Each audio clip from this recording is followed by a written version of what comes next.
All right, let's look at graphing logarithmic functions. So before we start, realize that all logarithmic functions, regardless of the base, so whether it's the common log that has base 10, or like this one has a base 4 or base 6, who cares, or whether it's even like the natural log that has a base e, the standard one, before you translate it, always goes through this point, 1, 0, and it goes up, but it goes up really, really slow. So it's kind of flat. It looks like this.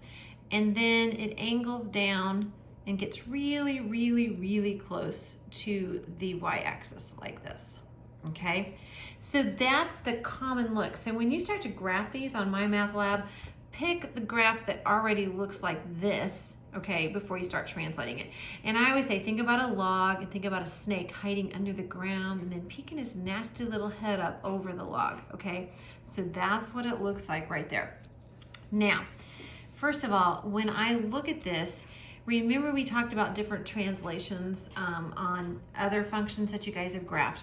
So if it messes with your x, remember, it messes with your mind. So right here, you would think, we all know the x goes this way, right? It's a horizontal shift, left and right. You would think that you would add 3, but remember, if it messes with the x, it messes with your mind. So this would actually go left 3 units. So this graph right here, if this is your magic point, you would just shift it to the left horizontally. 1, 2, I can't even, 1, 2, 3. So it'd start right here and it would look something like this. So it's gonna creep up slowly and then it's gonna go down. The question is, what is your asymptote, your vertical asymptote? Well, notice, remember, you can't take the log of 0, and what would make this 0 is if x was -3.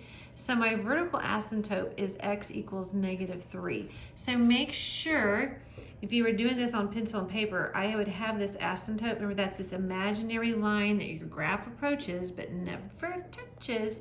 So this is what your graph would look like. It's gonna hug that asymptote, okay? So that's what it looks like right there. Okay, so my domain here is, it can't be -3, but it can be anything bigger than that. So that would be my domain, okay? So let's look at this one. Now this +5 is not messing with the x. It's on the outside of the x. So that means it's gonna be a vertical shift up and down. This one's nice. This is just telling me it's gonna go up 5, okay? This is my x. Remember, the x can't be 0, so my vertical asymptote is x equals 0.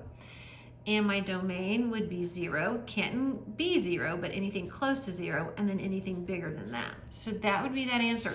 So again, if I was going to graph this one, let me get a different piece of graph paper right here. Remember, standard, when you graph it, pick the shape, start it right here at 1, 0. So this is what you would pick, okay? So start it this way on MyMathLab, and then sorry, it's shifting all over the place, and I have people trying to call me here. You know it's gonna go up 5, so we're gonna take this magic point and we're gonna go up 5, 1, 2, 3, 4, 5, and it's gonna be right there. So it's gonna look like this, goes up slowly, and then it's gonna hug my asymptote. So just have it kind of come down and hug x equals 0. So that would be what that one looks like, okay? All right, so this is the same thing. Who cares? This is the natural log. It has base e. It's going to be the same thing.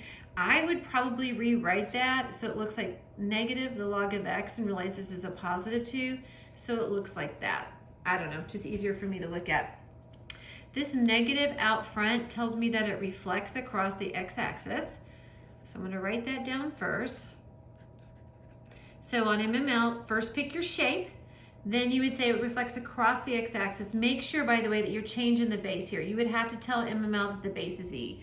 Here, if you're graphing it on MML, make sure you tell it has a base 4.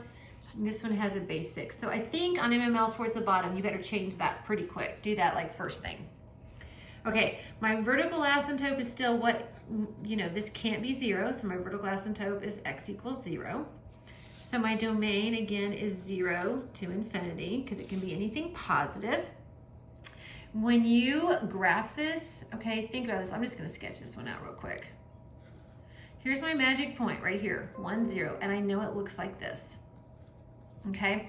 But the first thing I want to do is I want to reflect it across the x-axis. So it's going to look like this. So you're going to click that button, and it would look something like this. Now, okay? And then it's gonna go up 2. So take your magic point, go up 2. So it's still gonna look like that. It's just gonna look more, it's gonna start curving right there. So it's probably gonna look something like that. Keep it simple. Okay, I love this one because there's so much going on here. So the very first thing you're gonna probably wanna say is that this is gonna be my shift. Remember, on order of operations, you work inside the parentheses first. If it's messing with your X, it messes with your mind. You would think it's gonna go left 2, but it doesn't. It goes right 2 units. This is actually gonna shrink it. It's a fraction. So it's gonna shrink it vertically by a unit of 1/4, but I don't think it'll even ask you that. Shrink by 1/4 vertically. If it does ask, that's what it would be. And then this is gonna tell me then it's gonna go down 3 units. And I don't think it's gonna make you graph that, but if it does, no big deal, just do it in this order. Don't worry about the shrink, okay? I'm not gonna make you plot points like that.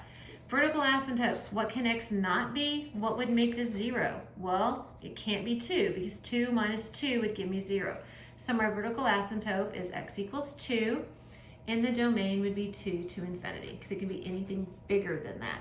So hopefully that helps.